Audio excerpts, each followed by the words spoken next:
Hey everybody, data and information are the lifeblood that flows through the arteries of any healthy business. We all want that data to flow optimally, and the beginning of that flow is going to be wherever that data is entered. And so what we're going to talk about in this video is why entering data in two places or entering data twice is a problem for your organization, and we're going to talk about 3 simple steps to fixing it.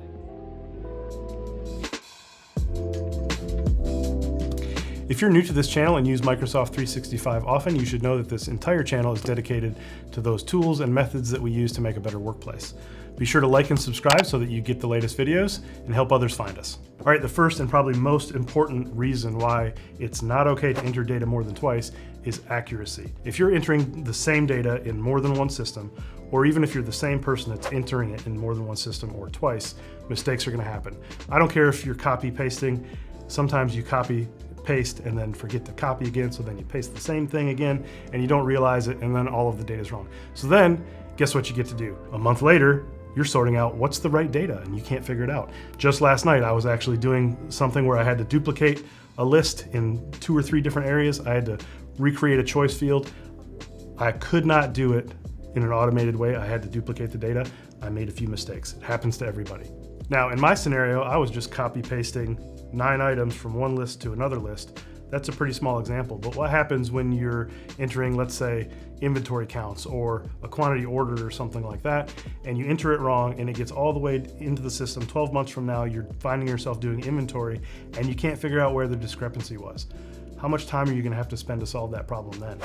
And time, that's the second big problem with entering data twice, is you're gonna waste a lot of it. So wasting time seemed to be a pretty big theme of one of my favorite sitcoms, The Office, and so I thought this would make a pretty good analogy.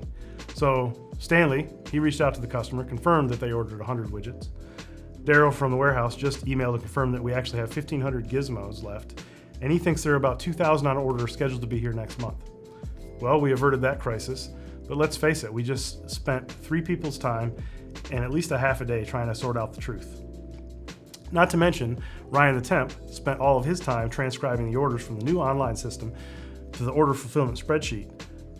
I think I figured out where the problem is. So I'm gonna schedule a sit down with Ryan and make sure this doesn't happen again. And now we know there's 2 ways you can waste time on the front end and back end of entering data twice. So it's been a few days since we sorted that mess out. I had a chance to talk to Ryan, the temp, and as it turns out, he hates entering orders from the online system to the order fulfillment spreadsheet. He thinks it's a big waste of his time.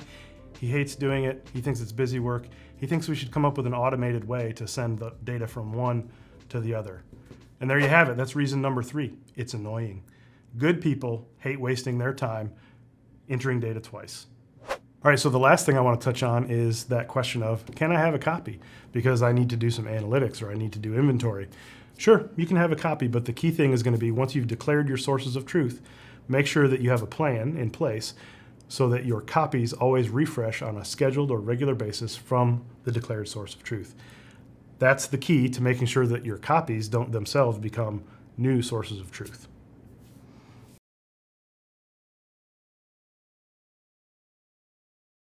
All right, so if this is happening in your organization, I'm gonna give you 3 simple steps that you can take to fix it. So the first thing we wanna do is identify where this is happening. So if you're duplicating data or entering data more than once, you wanna identify all of the places that's happening, and you wanna identify what it's being used for and who's consuming it. One of the easiest ways to kind of lay this out is to actually draw a map or a data flow map. You can use a whiteboard for this. You can use diagramming tools. Whimsical is one we often use. But you can basically identify all of the different places where data is being entered. You can identify where it's being entered twice, and whether or not data should flow from one system to another, or where it is currently flowing. So where we started, we have a few different systems here. We've got a place where the customer is going to enter orders. We've got, and that's our web sales system. So let's think of like the customer's actually like on the internet, right? They found our website, they're ordering something. We've got an orders and inventory system in that orange box over on the right. And that's ultimately where the business actually happens. Things actually happen. We've got accounts and contacts in a CRM solution, and then we've got billing and payment going on. Maybe it's in QuickBooks or some other accounting software. And we can see in this particular scenario that our customers are entering orders. Ryan the temp is double entering the orders in both the orders and inventory system. He's double entering accounts and contacts because he's transcribing them also to the CRM solution. And our direct sales team is also putting stuff into both of those locations as well. And then ultimately, Angela and Oscar are down there entering those orders and invoices and contacts for billing, all in the billing and payment system. So we've got all of that data entry. Many of those things are getting entered multiple times in multiple systems.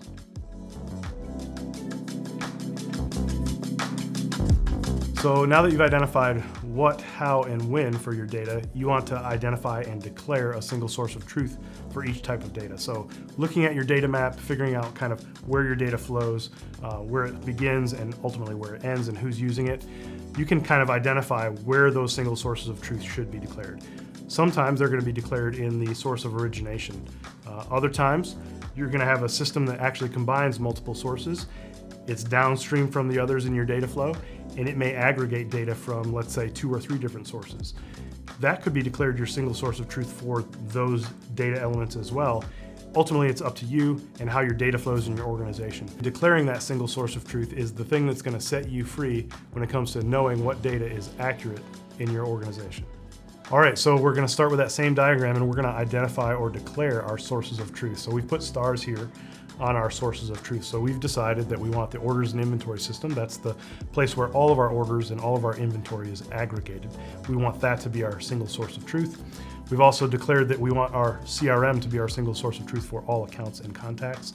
And we want our billing and payment system to be our single source of truth for all of the billing invoices information.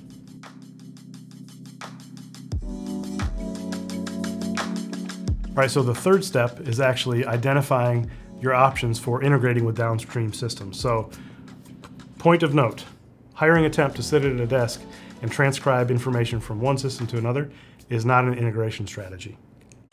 So let's bring back in our data flow map and take a look at it, and we're gonna see we have places where data enters the system, places where data accumulates in the system, places where people consume data in the system.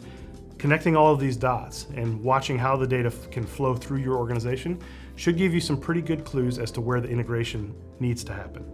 And so once you've identified that, the next step is to actually figure out if you have resources internally, or if you need to hire a dev, or if there are any out-of-the-box integration methods or tools that can be used to connect those systems together. So as we look at this data map and we've declared our single sources of truth, we can start to identify some things that can either be eliminated or some different ways to integrate the solution. So rather than having Ryan the temp enter orders twice and enter accounts and contacts twice, we can simply have data integrated directly from that web sales system to our orders and inventory management system through an automation. We can also automate our accounts and contacts going directly into our CRM. And at the same time, we can move Ryan to the sales role and make him more useful, and Stanley and Jim and Dwight can all enter sales the way they have, right? And it all goes into that single source of truth. And ultimately, we're going to integrate the accounts and contacts and the orders into the billing and payment system so that we can get rid of the whole accounting department. It goes without saying that entering data twice can be confusing, feels stupid, and waste time. Ultimately, it's going to take some time and some commitment, but in the end, it's going to result in better decisions made faster and happier people. Another thing I want to let you know about is a scorecard that we've developed that'll help you assess your organization across 6 key focus areas. One of those being business process, which is what this video had some content about. If you find that your score is low in one of those areas, we have some VIA resources that we're starting to develop to help you improve in those areas. One of those key areas being internal communication. We have a guidebook coming out on that soon, so stay tuned for that.